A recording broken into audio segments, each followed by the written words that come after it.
स्मृतापि तरुणातपं करुणया हरन्ति नृणाम् अभङ्गुरतनुत्विषां वलयिता शतैर्विद्युतां कलिन्दगिरिनन्दिनी तटसुरद्रुमालम्बिनी मदीयमतिचुम्बिनी भवतु कापि कादम्बिनी। तत्र रसगङ्गाधरस्य पाठक्रमे द्वितीयानने प्रवर्तते पाठः। तत्रापि भ्रान्तिमतः अलङ्कारस्य निरूपणात् परम् इदानीं तत्समुदायभूतस्य तन्नाम भ्रान्तिसमुदायभूतस्य उल्लेखालङ्कारस्य इदानीं निरूपणस्य अस्ति क्रमः। अतः तस्य अलङ्कारस्य निरूपणं साक्षात् इतः प्रारभ्यते। अद्यतनपाठस्य पङ्क्तिः इयमेव। अथ उल्लेखः एकस्य वस्तुनः निमित्तवशात् यद्यनेकैः गृहीतृभिः अनेकप्रकारकं ग्रहणं तदुल्लेखः। ग्रहणं ज्ञानमुल्लेखः इति सामान्यं लक्षणमस्ति। ज्ञान ही उल्लेख है। तो वयं जानीमः इतोपि अन्ये अर्थालङ्काराः सन्ति ये ज्ञानरूपाः सन्ति। अस्मात् साक्षात् प्राग्वर्ती अलङ्कारः अस्ति भ्रान्तिमान् अलङ्कारः, सोऽपि ज्ञानरूपः। तस्मात् पूर्वं यः अलङ्कारः सन्देहालङ्कारः सोऽपि ज्ञानरूपः। अतः ज्ञानसामान्यलक्षणम् अलङ्कारस्य उल्लेखस्यापि नैव सङ्गतम् इति तद्ग्रहणम् इदानीं तत्तद् विशेषणैः विशिष्यते। तद्वयं पश्यामः। ठीक है, बता रहे हैं। तो ज्ञान जो है वह उल्लेखालंकार है। तो आप जानते हैं ज्ञान जो है वह सविषयक पदार्थ है।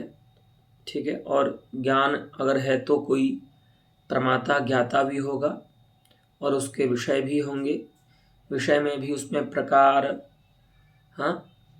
विशेष्य, इस प्रकार से उसके विषय होते हैं। और कोई ज्ञान का कारण भी होगा ऐसा। तो उन्हीं सारी जो सामग्री है वो ज्ञान की, उन्हीं सामग्रियों को लेकर के इस ज्ञान को विशेषित किया जा रहा है, जिसको ये उल्लेखालंकार कह रहे हैं। कहते हैं कि तो पहले विशेष्य का ही निर्वचन कर रहे हैं कि उस ज्ञान का जो विशेष्य है वो कैसा होगा। तो कह रहे हैं एकस्य वस्तुनः। सबसे पहली बात तो उल्लेखालंकार रूप जो ज्ञान है उसमें विशेष्य एक होना चाहिए।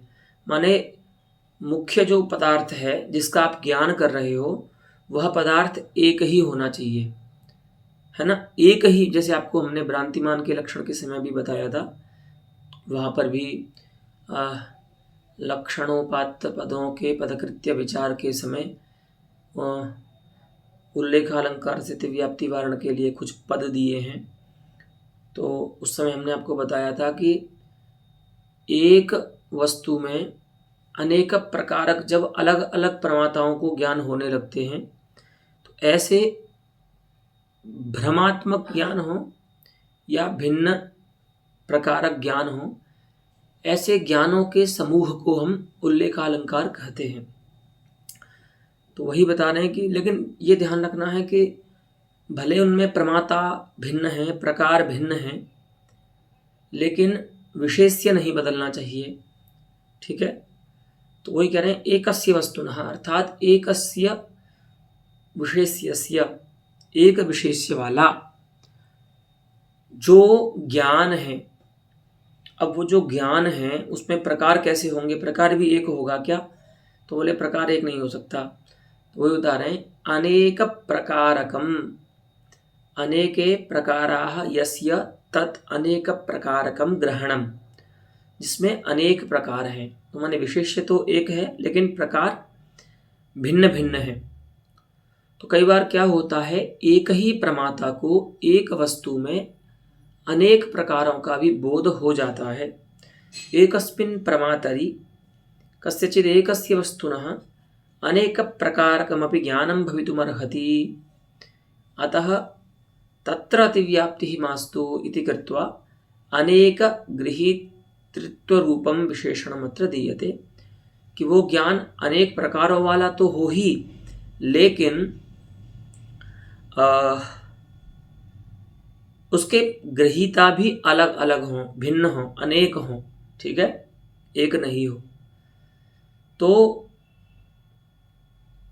सामान्य रूप से ऐसा लक्षण बना कि जहाँ एक विशेष्य को लेकर के उस एक विशेष्य में अनेक प्रकारों वाला, अनेक प्रमाताओं को होने वाला, किसी कारण से होने वाला जो ज्ञान है उसको हम उल्लेख कहते हैं, जो ग्रहण है उसको हम उल्लेख कहते हैं। ठीक है, 4 बात आपको ध्यान रखनी है। ज्ञान जो है वो कैसा होगा, तो पहली बात है उसको एक विशेष्य वाला होना चाहिए। दूसरी बात, उसमें अनेक प्रमाता उसके होने चाहिए, है ना। एक विशेष्य ज्ञान अलग अलग प्रमाताओं को होना चाहिए, एक प्रमाता, एक गृहीता नहीं होना चाहिए, और अनेक प्रकारक होना चाहिए। तीसरी बात यह है। चतुर्थ बात यह है कि कोई कारण होना चाहिए। अब कारण तो होता ही है, तो स्वयं आचार्य जब अभी पदकृत्य बताएंगे आपको इस लक्षण का, तो ये बताएंगे कि जो निमित्त वशाद ऐसा हमने पद दिया है, ये लक्षण का घटक उस प्रकार से नहीं है। माने कहीं पर अतिव्याप्ति या अव्याप्ति वारण के लिए हमने इसको नहीं दिया है, ये ज्ञान के स्वरूप को ही स्पष्ट करता है। तो विशेषणों के बारे में ये आप जान लीजिए। विशेषण दो प्रकार के होते हैं।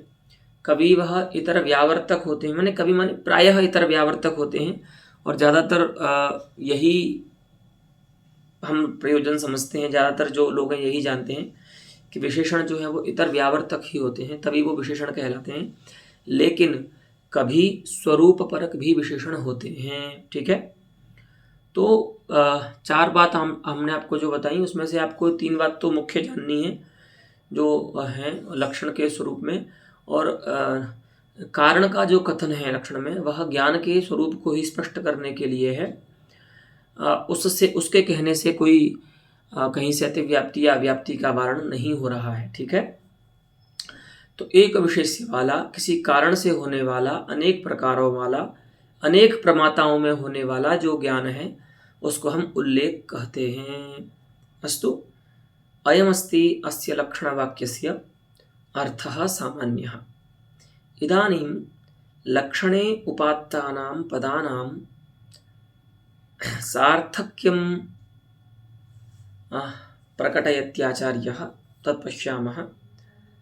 अधरं बिम्बमाज्ञाय मुखमब्जं च तन्विते, कीराश्च चञ्चरीकाश्च विन्दन्ति परमां मुदम्।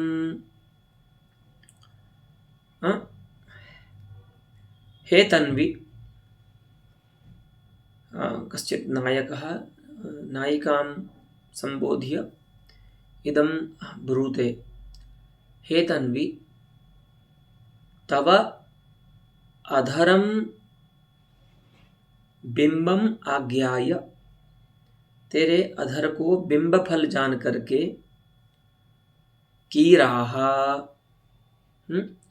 परमां मुदम विन्दन्ति, परमं हर्षम, परमं सुखम लभन्ते। ऐसा अर्थ कौन? कीराः, शुकाः, तो उनका भोजन होता है बिंब फल। तो तुम्हारे अधर को ही क्या समझ रहे हैं शुक पक्षी? बिंब समझ रहे हैं, बिंब जान रहे हैं, इसीलिए प्रसन्न हो रहे हैं कि हमें तो हमारा भोजन मिल गया।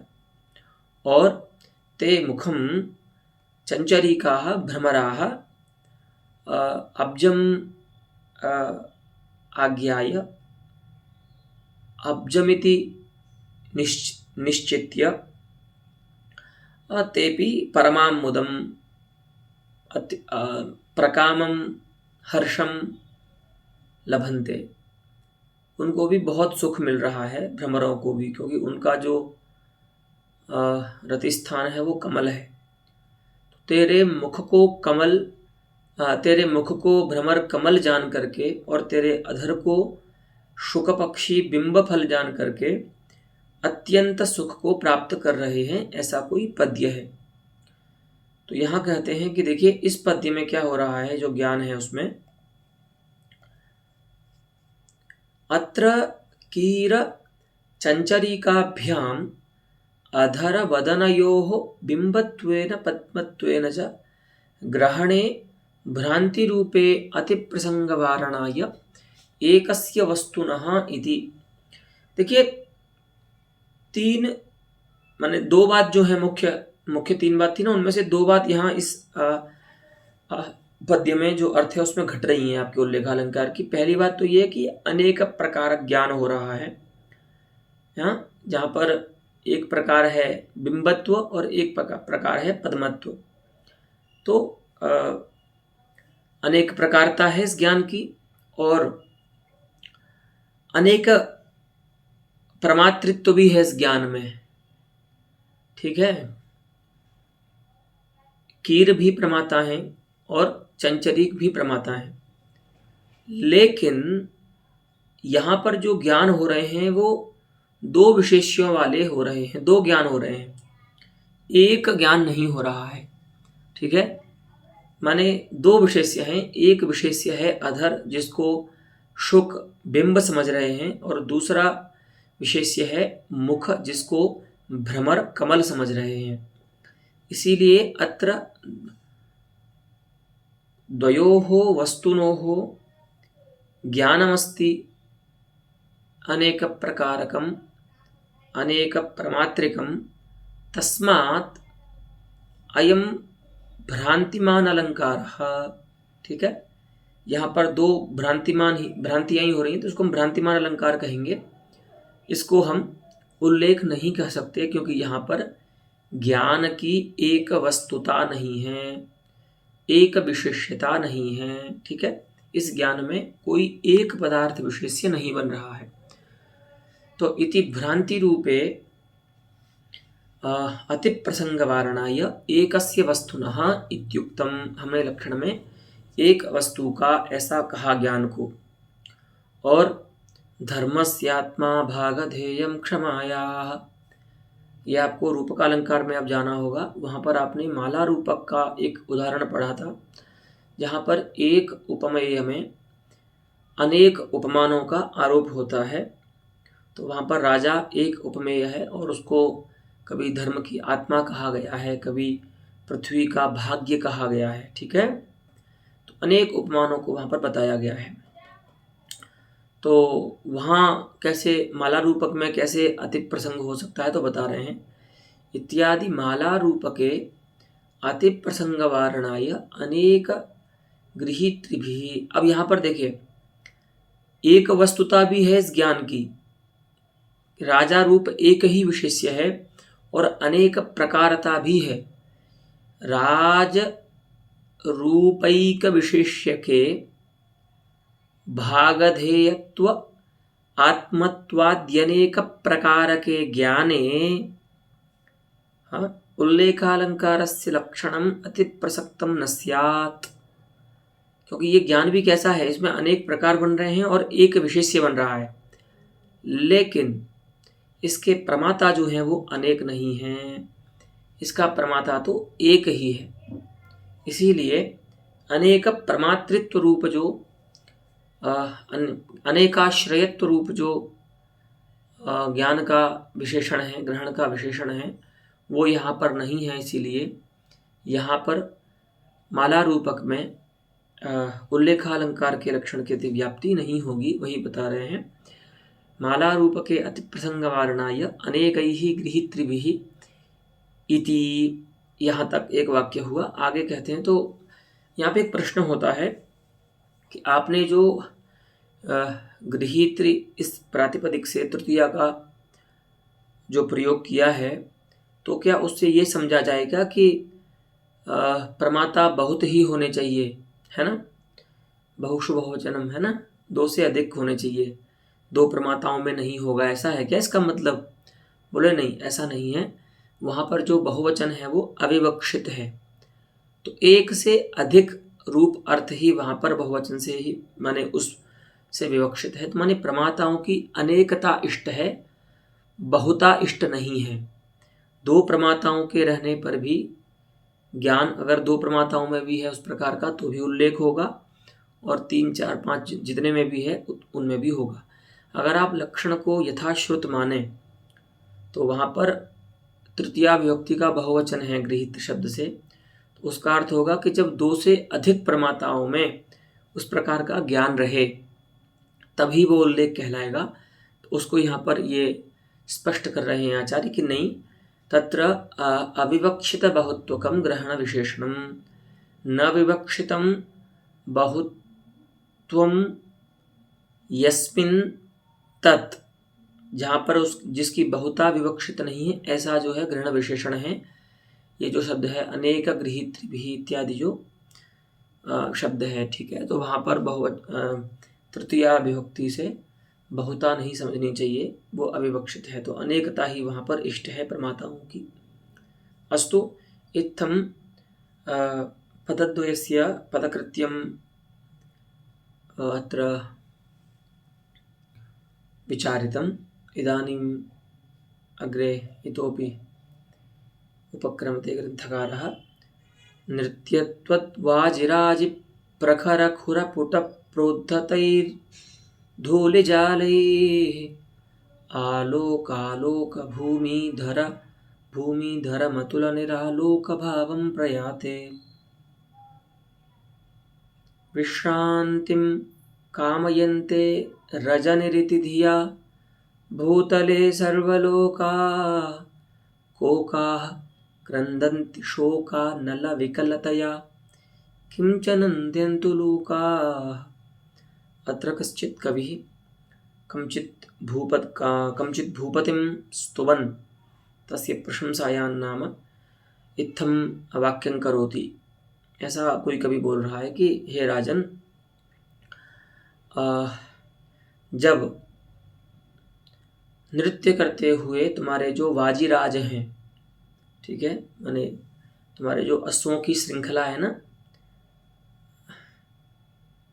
त्वद् वाजिनः नृत्यन्तश्च ते वाजिनः नृत्यत्वद्वाजिनः तेषां या राजी श्रृंखला तस्याः प्रखराणि यानि खुराणि तेषां पुटैः अग्रभागैः प्रोद्धतैः, उनसे उनके अग्रभाग से उठे हुए जो धूलि जाल हैं, धूलि के समूह हैं, ठीक है। तो जैसे राजा खूब पराक्रमी है, आए दिन युद्ध करता रहता है, आए दिन किसी न किसी दूसरे राजा पर चढ़ाई करता रहता है, तो इसकी सेनाएं जो है वो प्रायः चलती ही रहती हैं। तो इसकी जब सेना चलती है तो उसमें जो अश्वों की श्रृंखला है, उन अश्वों की खुरों के अग्रभाग से बहुत धूल उठती है, बहुत डस्ट उड़ाते हैं ये पूरे संसार में। तो इतनी धूल उठ रही है कि सूर्य का प्रकाश ही बंद कर दिया है उस धूल ने, और पूरे संसार में, लोक में क्या हो गया है, प्रकाश का अभाव हो गया है, अंधेरा होने लग गया है। तो वही कह रहे हैं कि आलोकालोक भूमिधरम अतुल निरालोक भावं प्रयाते। अतुलः यह निरालोकः तस्य भावं प्रयाते, माने अतिशय अंधकार को प्राप्त हो जाने पर, ठीक है, जब लोक क्या हो जाता है, तुम्हारे सेना में चलते हुए अश्वों के खुरों से उठाई हुई धूलि के कारण जब लोक में अंधकार व्याप्त हो जाता है, लोक जब अंधकारता को प्राप्त कर जाता है, तब 3 लोगों को अलग अलग भ्रम होते हैं। तो किसको क्या भ्रम होता है वो बता रहे हैं, ठीक है। तो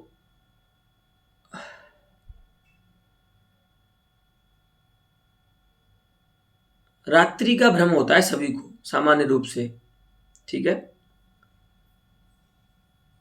तो रजनी ही इति धिया, तो जब कई बार हम इस समय भी देखते हैं, जो वर्षा ऋतु का समय है, इतने गाढ़ मेघ जो है वो आ जाते हैं आकाश में कि सूर्य दिन में ही अस्त हो जाता है और रात्रि का सा अनुभव होने लगता है इतने जब, लेकिन वो है जब अतिशय ना गाढ़ माने जो गंभीर मेघ होते हैं ना वो जब आ जाते हैं, तो ऐसी ही स्थिति है।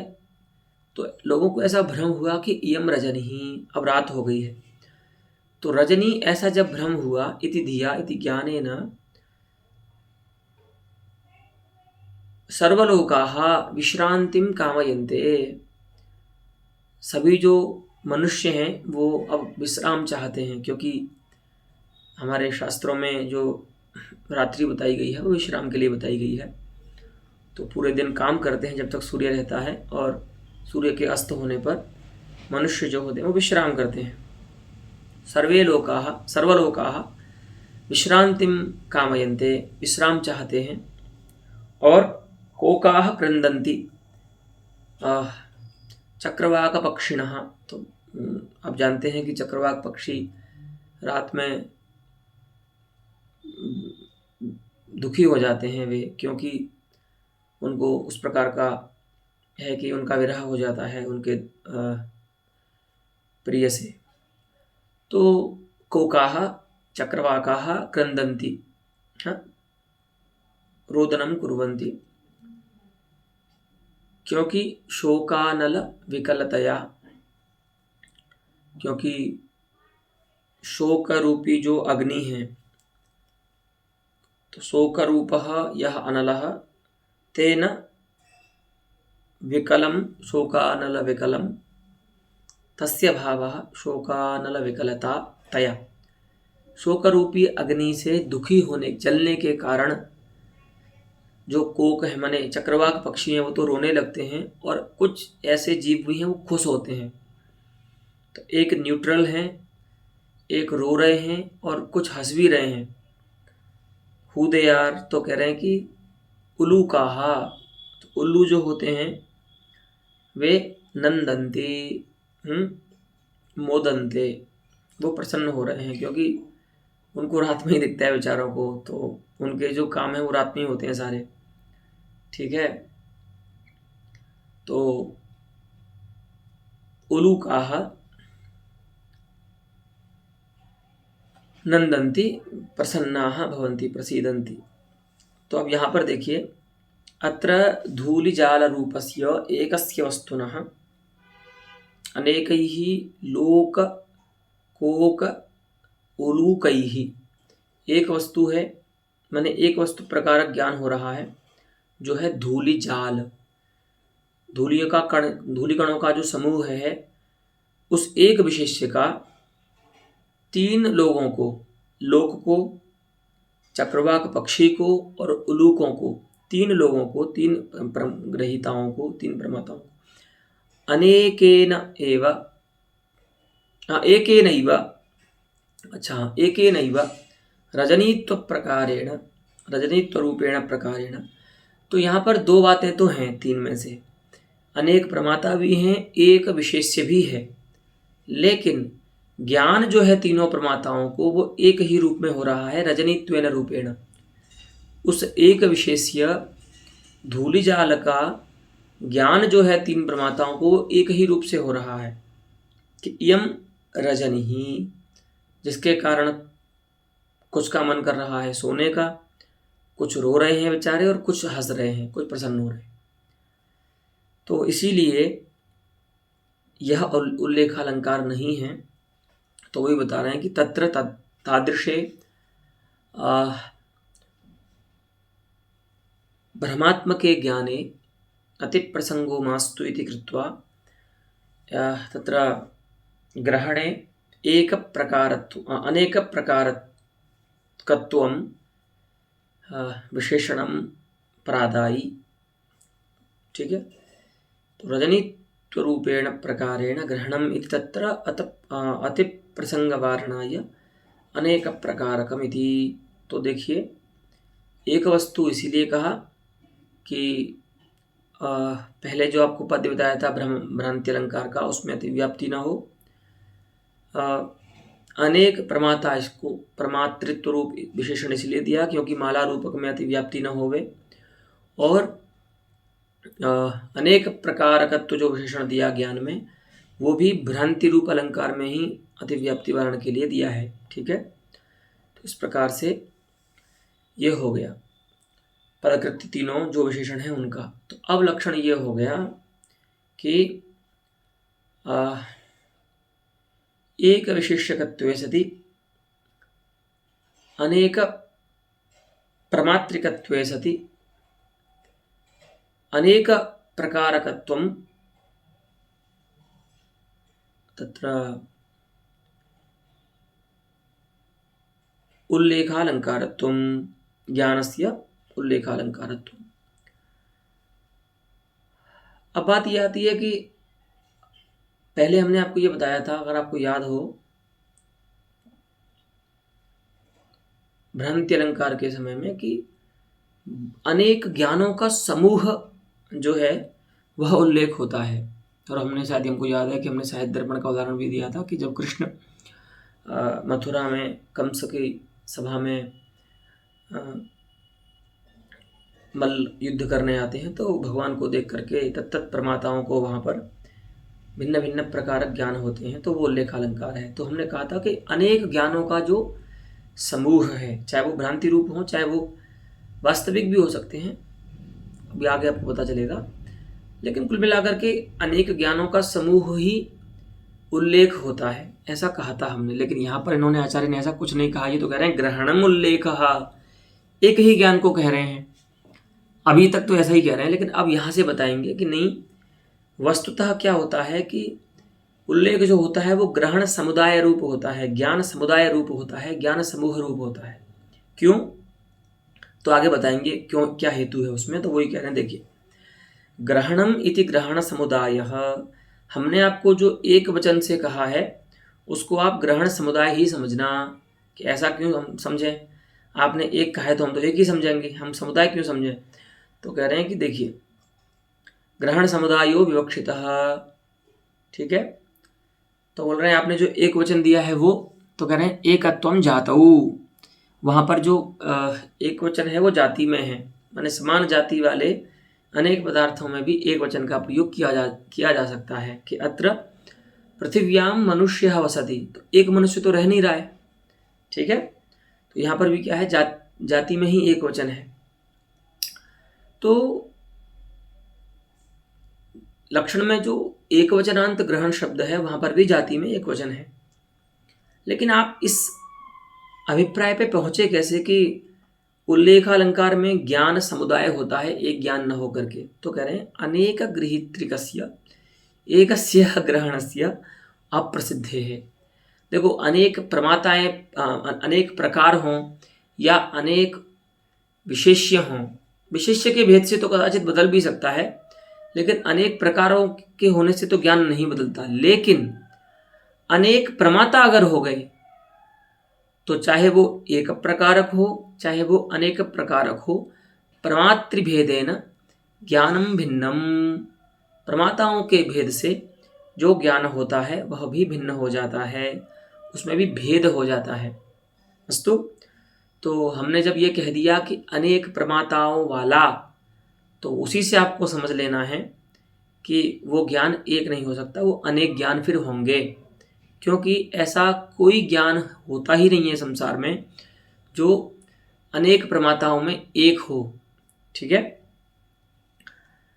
तो माने प्रमातृभेद से ज्ञान भिन्न ही होता है, उस ज्ञान को आप एक नहीं कह सकते। तो वही कह रहे हैं अनेक गृहीत्रिकस्य एकस्य ग्रहणस्य अप्रसिद्धे है तेना। तो बोल रहे हैं ये जो भेद हो रहा है उसका कोई कारण होगा ना, बिल्कुल, वासना आदि जो है वो कारण होते हैं, है ना। जैसे उल्लू जो प्रसन्न हो रहा है उसको जो ज्ञान हो रहा है रजनी में, रजनी का ज्ञान, उससे उसका जो प्रसाद है उसका कारण भिन्न है, रुदन का कारण भिन्न है, मनुष्यों में जो ज्ञान हो रहा है उसका कारण भिन्न है। तो जो भी कारण है, कारण तो भिन्न ही होगा। तेना द्वयोः बहूनां वा ग्रहणम, तो इसीलिए दो प्रमाताओं को हो या बहुत प्रमाताओं को हो, वहाँ पर जो ज्ञान हो रहा है उस ज्ञान में कोई कारण तो रहेगा ही, इसीलिए वो ज्ञान तत्त प्रमाताओं को हो रहा है भिन्न भिन्न।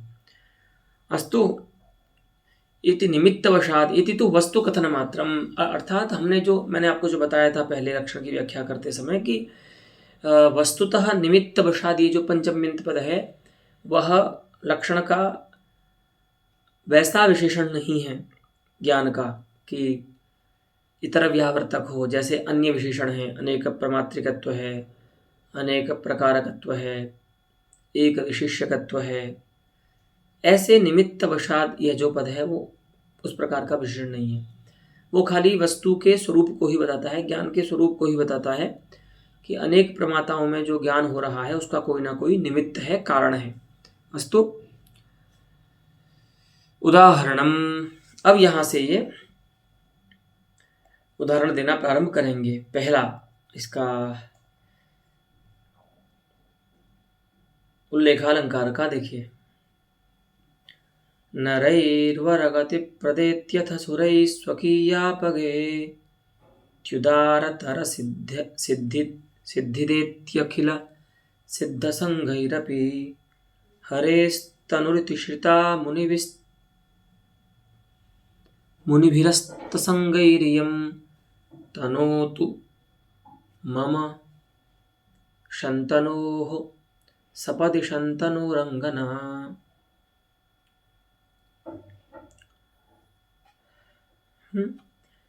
इयं शन्तनोः अंगना नाम पत्नी स्त्री मम तनोः शम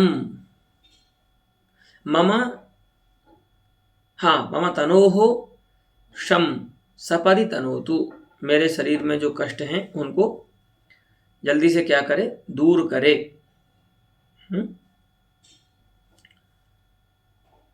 मम शम, अच्छा कल्याणम करो तू, ऐसा अर्थ है।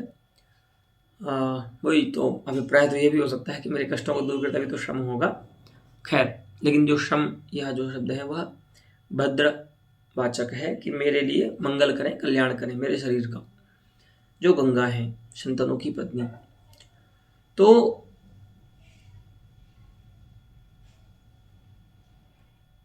कोई प्रार्थना कर रहा है भगवती गंगा से, तो गंगा कैसी है तो बता रहे हैं कि नरैहि वरगति प्रदा इति, जिसको मनुष्यों के द्वारा ये वरगति देने वाली है,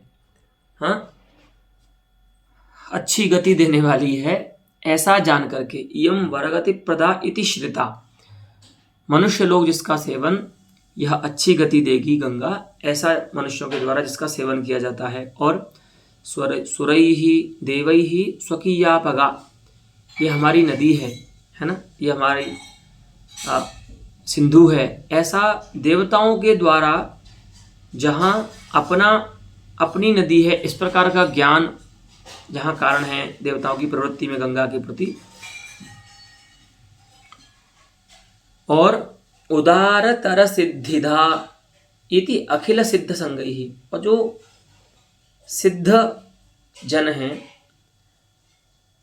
सिद्ध संघ हैं, सिद्धों के जो समूह हैं, वो क्या चाहते हैं इससे गंगा से, तो ये क्या है, उदारतर सिद्धियों को देने वाली है।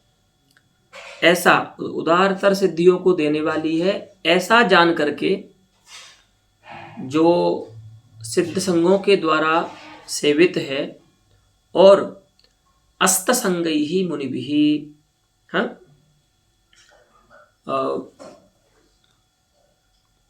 माने नष्ट विषयैः विरक्तैः इत्यर्थः। तो जो मुनि हैं, विरक्त जो मुनि हैं, उनके द्वारा कैसे सेवन किया जाता है गंगा का, वो क्या मानते हैं, तो कि इयं हरेः तनुः, इयं भगवतः विष्णोः तनुः, ये भगवान विष्णु का शरीर है, ऐसा जान करके जहाँ पर मुनियों के द्वारा इसका सेवन किया जाता है, ऐसी जो गंगा है सा इयं संतनोः अंगना, संतनु महर्षि की जो पत्नी है वह मम सपदि अर्थात शीघ्रम झटिति मम तनोः मम शरीरस्य शं भद्रं तनोतु विस्तारयतु इत्यर्थः। अस्तु, तो अत्र पश्यन्तु, अत्र च लिप्सारुचिभ्यां निमित्ताभ्याम् अस्त्यनेकगृहीत्रिक वरगतिप्रदात्वाद्यनेक प्रकारक ग्रहण समुदायः। यहाँ पर देखिए, कारण तो है लिप्सा और रुचि। कहीं पर तो लिप्सा है, कुछ पाने की इच्छा है, और कहीं पर रुचि है। जो भी कारण है, उन दोनों कारणों से, कहीं पर स्नेह के कारण, रुचि के कारण, और कहीं पर कुछ पाने की इच्छा से, अनेक गृहीताओं में, माने तीन प्रमाता तो हैं ही, मुनि हैं, मनुष्य हैं, और सिद्ध संघ हैं, और देवता भी हैं, चार प्रमाता हैं। तो अनेक प्रमाताओं के द्वारा वरगतित्व प्रकारक, माने गंगा में कौन कौन से प्रकार बन रहे हैं, तो वरगतित्व प्रकारक मनुष्यों को हो रहा है ज्ञान, और देखिए स्वकीयापगात्व प्रकारक देवताओं को हो रहा है, उदारतर सिद्धिदात्व प्रकारक सिद्ध संघों को हो रहा है, और विष्णु तनुत्व प्रकारक ज्ञान मुनियों को हो रहा है। इतने चार प्रकारों वाले ये ज्ञान हो रहे हैं, जिसमें एक ही विशेष्य है गंगा। तो गंगा रूप एक विशेष्य वाले अनेक प्रकारों वाले अनेक प्रमाताओं वाले यहाँ पर ज्ञान हो रहे हैं। इसीलिए यहाँ पर क्या है, पहला तो उल्लेख है। अब उल्लेख अलंकार कब बनेगा, जब वह किसी मुख्य चमत्कारी अर्थ का उपस्कारक होगा। तो वही कहते हैं कि इति ग्रहण समुदायः गंगा विषयक रतिभावोपस्कारकः, अत्र कविगता गंगा विषयिणी रतिः विद्यते, अतः अत्र भावध्वनिः अस्ति, तस्य भावध्वनेः उपस्कारकः अत्र अयमुल्लेखः अस्ति इति कृत्वा एतत् पद्यम् उल्लेखालङ्कारस्य उदाहरणं सम्पद्यते। अस्तु, तत्र अलम् एतावता पाठेन पुनः अस्य अलङ्कारस्य शुद्धं स्वरूपं संकीर्णं वा इत्यादि विषयाः अग्रे आयास्यन्ति। धन्यवादः।